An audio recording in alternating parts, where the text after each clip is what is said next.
नमस्कार आप सभी को आपके ही अपने प्यारे से YouTube channel we are education के ऊपर में आप सबों का बहुत बहुत स्वागत है। और आशा और उम्मीद करता हूं कि आप सब एकदम स्वस्थ होंगे, मस्त होंगे और आप अपने तैयारी में एकदम व्यस्त होंगे। तो चलिए होम साइंस के विद्यार्थी एकदम कमर कस लीजिए, तैयार हो जाइए। आपके लिए ऐसा ऐसा प्रश्न जो है टॉप एमसीक्यूज करा रहे हैं, जो ऐसा प्रश्न बार बार जो है वो बोर्ड परीक्षा पूछा है। कुछ ऐसे ही प्रश्न को सेलेक्ट करके और आपको बहुत कम समय में जो है वो कराएंगे। तो चलिए आज के पहले प्रश्न के ऊपर में बढ़ते हैं और ये रहा आज का आपके सामने पहला प्रश्न। एड्स फैलता है, एड्स किससे फैलता है? हाथ मिलाने से, साथ साथ खेलने से, संक्रमित सुइयों से, जल तथा भोजन से।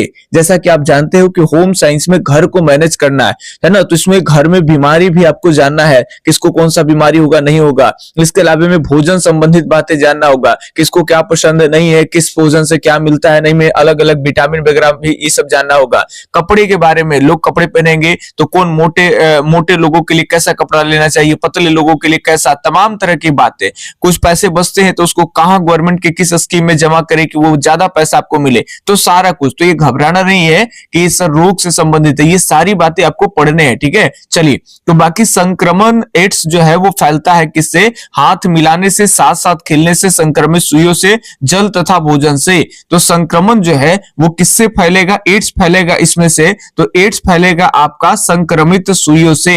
एड्स जो है वो असंक्रामक रोग है और असंक्रामक रोग नॉन इन्फेक्शन जो डिजीज होते हैं उसे हाथ मिलाने से नहीं होता, साथ साथ खेलने से भी आपको रोग नहीं फैलेगा, ठीक है। तो केवल फैलेगा, ब्लड का रिलेशन बनेगा, तो संक्रमित सुई से ब्लड का रिलेशन बनता है। अगले सवाल की तरफ अगर बढ़ते हैं तो ये रहा आपके सामने और ही बेहद ही खूबसूरत और प्यारा सा सवाल है कि एड्स रोग का मुख्य वाहक क्या होता है? एड्स रोग सबसे ज्यादा किसके जरिए फैलते हैं? नशे के आदी व्यक्ति के द्वारा, वैश्यावृत्ति में संलिप्त व्यक्ति के द्वारा, पेशेवर रक्तदाता मतलब हमेशा रक्तदान करना एक पेशा ही बना लिए कि ब्लड को बेच करके और पैसे कमाना है, या फिर इनमें से सभी। तो ये ध्यान रखेंगे, इनमें से सभी के साथ में याद रखेंगे, सभी के जरिए ये एड्स जो है वो फैलता है, ठीक है। नशे से आदि व्यक्ति को के जरिए भी, या फिर वैश्यावृत्ति में संलिप्त व्यक्ति, इससे भी, और पेशेवर रक्तदाता। तो सही जो जवाब है वो आपके डी ऑप्शन हो जाएंगे।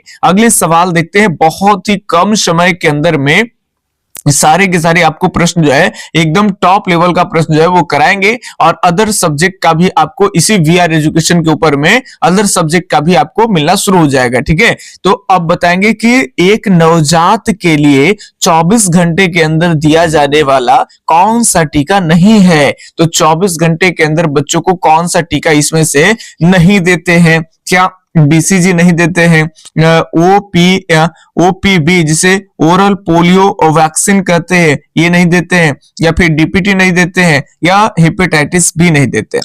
फटाफट से बताएंगे कि कौन सा ऑप्शन जो है वो सही हो जाएगा।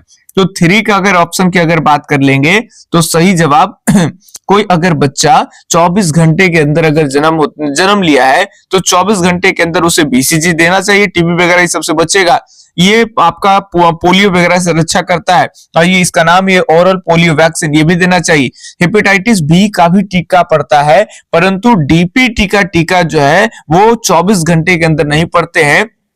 डीपीटी इसका नाम क्या है? तो ये डिप्थीरिया, डी से डिप्थीरिया, पी से पर्ट्यूटिस और टी से टेटनस। तो डिप्थीरिया गले से संबंधित रोग है, और ये टेटनस है ना, जंग लगे लोहा वगैरह कुछ से कट छट जाने के कारण होता है, और पर्ट्यूसिस जिसे काली खांसी भी कहते हैं। तो इन रोगों के लिए एक टीका लगता है रोग से बचाने के लिए, डीपीटी, और ये 24 घंटे के अंदर नहीं लगते हैं। तो यही सही जवाब हो जाएगा।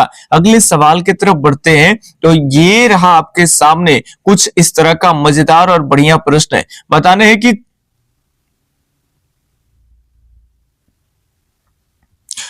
हैं कि क्षय रोग के लक्षण है लगातार खांसी होना, 99 से 100 डिग्री तक लगभग ज्वर यानी बुखार होना, है ना, फीवर रहना, छाती में दर्द रहना, उपर्युक्त सभी। तो देखिए लगातार खांसना, क्षय मतलब इसको ही कहते हैं टीबी रोग, है ना, इसे अलग अलग नाम से जानते हैं, इसे ही टीबी रोग कहते हैं, इसे ही क्षय रोग कहते हैं, और तो और बता दें आपको इसे ही तपेदिक रोग कहते हैं। तो इसमें लगातार खांसी होना नॉर्मली बातें हैं। जब आप लगातार खांसेंगे तो छाती में दर्द भी होगा और हल्की बुखार भी रहते हैं, तो सारे के सारे ऑप्शन सही हो जाएंगे। तो इस तरह से डी ऑप्शन जो है वो एकदम सही हो जाएगा। ठीक है, अगले सवाल की तरफ बढ़े तो अगला सवाल ये रहा आपके सामने। सवाल है कि निर्जलीकरण होने पर बच्चों को क्या पिलाना चाहिए। अगर बच्चों में निर्जलीकरण का मतलब पहले समझ जाइए। निर्जलीकरण का मतलब होता है कि जल की कमी शरीर में, तो क्या बच्चों को पिलाएंगे? ओआरएस का घोल देना चाहिए, उबला पानी देना चाहिए, चाय देना चाहिए या फिर नींबू। तो बताएंगे कि निर्जलीकरण अगर हो जाए तो बच्चों को क्या देंगे? तो बच्चों को देना चाहिए ओआरएस का घोल, है ना, इसे जीवन रक्षक कहते हैं। तो ये बच्चों को बचाता है, शरीर में पानी की जब कमी हो जाता है, तो ये ऑप्शन सही होगा। अगले सवाल की तरफ अगर बढ़ते हैं तो ये रहा आपके सामने अगला सवाल। सवाल है कि हमारे शरीर में रोगाणु कैसे प्रवेश करते हैं?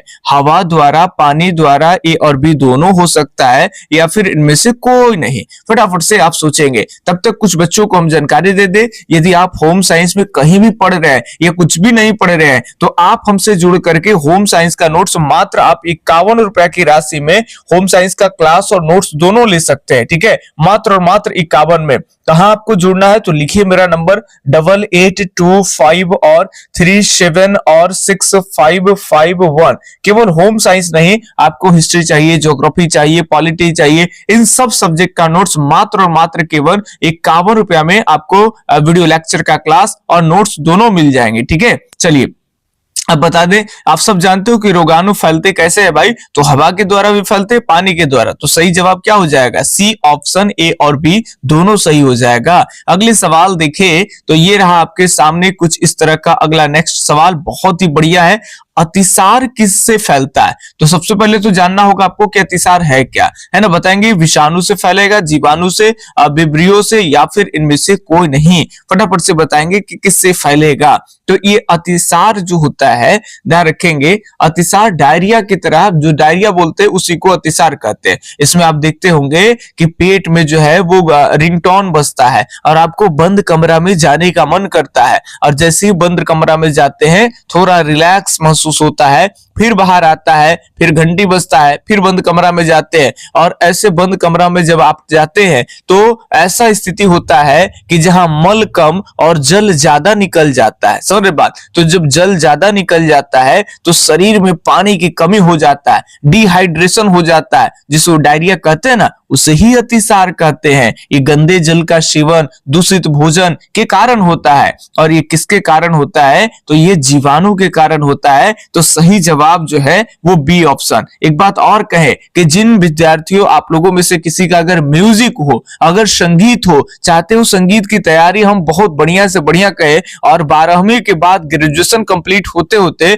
आपको एक नौकरी हो जाए शिक्षक का, है ना, और टीचर बन जाए म्यूजिक से, और प्रैक्टिकल आपका ठीक रहे या ना रहे तो और बढ़िया, नहीं रहे तो भी बढ़िया, तो आपको थ्योरी पढ़ा के केवल और टीचर बनाया जा सकता है। और उसके लिए आपको जुड़ना है किससे? तो आपको VR एजुकेशन जो आप देख रहे हैं, तो VR एजुकेशन जो चैनल पे आप इस क्लास को देख रहे हैं, तो बस सर्च करना है यूट्यूब पे VR एजुकेशन संगीत जरूर आपको लास्ट में लगा देना है। तो जब VR एजुकेशन संगीत लिख के सर्च करेंगे, आपके सामने पहला ही टॉप नंबर पे चैनल मिल जाएगा। इसी तरह का कुछ लोगो रहेगा, लेकिन संगीत का कुछ वहां पे मिल जाएगा। ठीक है, और आप उसको सब्सक्राइब कर लीजिएगा, और उसी में आप कुछ क्लासेस को देखेंगे, धीरे धीरे हमारे साथ जुड़ेंगे, तो आपको ग्रेजुएशन कंप्लीट होते होते, है ना, आप किसी न किसी राज्य में शिक्षक रहेंगे, म्यूजिक टीचर में, और आपकी 70,000 80,000 आपकी सैलरी रहेगी, है ना। तो एक अच्छा गाइडेंस में हम आपको लेके चलेंगे, और तुरंत आपको 3-4 साल के अंदर में जॉब में सेटल हो जाना है। ठीक है, चलिए, तो उसकी भी हम आपको जानकारी देते चल रहे हैं। नेक्स्ट क्वेश्चन अगर हम यहाँ पे देखें तो अगला सवाल है कि टिटेनस से बचने के लिए बच्चों को कौन सी टीका लगाए जाते हैं? तो टिटेनस से बचने के लिए अभी कुछ देर पहले देखे हम लोग कि डीपी टीका में या तो डी से आपका हो जाएगा डिप्थीरिया, पी से परट्यूसिस जिसे काली खांसी कहते हैं, और टी से टिटनस। इन तीनों रोगों से बचने के लिए डीपी टीका लगता है। तो क्या कह रहा है आपसे भाई, कह रहा है कि टिटेनस से बचने के लिए कौन सा टीका, तो बिल्कुल सही जवाब डीपी टीका जो है वही लगेगा। नेक्स्ट क्वेश्चन की तरफ बढ़ते हैं। ये रहा आपके सामने अच्छा खासा बहुत ही प्यारा सा प्रश्न, फटाफट से इसको देखेंगे। क्षय रोग से उत्पन्न घावों को भरने के लिए क्या आवश्यक है? क्या कैल्शियम है, प्रोटीन चाहिए, विटामिन चाहिए, या फिर लोहा चाहेंगे? फटाफट से आप उत्तर देंगे। थोड़ा सा आपको हम टाइम भी देते हैं। तो संगीत अगर आप लोगों में से हो तो आप जरूर VR एजुकेशन संगीत को सर्च करिए और उस पे जाइए। आपको भारती सर नाम के टीचर्स वहां पे आपको पढ़ा रहे होंगे और काफी इंटरेस्टिंग और बहुत ही बढ़िया पढ़ाएंगे। तो पूरे यूट्यूब पे कहीं भी आपको झांसा में नहीं जाना है। आप अगर 12th में हो, यहां से लेकर के आपको ग्रेजुएशन और नौकरी तक का सफर जो है हम आप लोग को कराएंगे। और दूसरे जगह जाएंगे ठगे जाएंगे, 1000-2000 फी लिया जाएगा। हमारे यहाँ अभी आप 12th में हो तो आपको 99 रुपए में बैच मिल जाएगा। और आप शिक्षक भर्ती की तैयारी आगे करिएगा तो बस 499 में हम आपको टीचर ऐसा बना देंगे कि आप 70-80 हजार रुपया जो है वो अचीव करिएगा, आप अपने पैरों पे खड़ा हो जाइएगा। फिलहाल अगर सही जवाब की बात यहां अगर कर ले तो क्षय रोगों से उत्पन्न घावों को भरने के लिए कैल्शियम की आवश्यकता होती है, तो ए ऑप्शन ही क्या होगा, सही हो जाएगा। अगले सवाल की अगर बात करते हैं तो नेक्स्ट क्वेश्चन आपके सामने ये रहा। सवाल है कि पोलियो रोग हमेशा किस उम्र के बच्चों को अधिक होता है? बताएंगे कि पोलियो जो रोग है सबसे ज्यादा किस उम्र के बच्चों को होगा। तो इसमें अगर 1 से 2 वर्ष के लिए 3 से 4, या फिर नवजात शिशु को, या फिर इनमें से कोई नहीं। तो बिल्कुल सही जवाब जो होगा वो होगा आपका 1 से 2 वर्ष के बच्चों को सबसे ज्यादा पोलियो होने का चांस होता है ना। तो इस बच्चों को बचाना है और इसीलिए तो इसे पोलियो का पहले ही वैक्सीन वगैरह दिया जाता है। तो चलिए ये आपको टॉप 10 क्वेश्चन जो होम साइंस में रोग से संबंधित आते हैं उसको हम लोग करा दिए। और कुछ बचे प्रश्न होंगे तो हर एक सीरीज आपको आएगा VR एजुकेशन में, है ना। कहीं ये क्लास आपसे मिस ना हो जाए, इसलिए चैनल को इसमें सब्सक्राइब कर लीजिए ताकि जब भी हम कभी क्लास इस पे डालें तो आप तक वो क्लास जरूर जाए और कम समय में आप क्लास को देख करके बेहद लाभ आप जो है वो पा सकते हैं ना। तो चलिए हम आपसे अगले दिन मिलते हैं किसी अगले क्लास के अंदर में।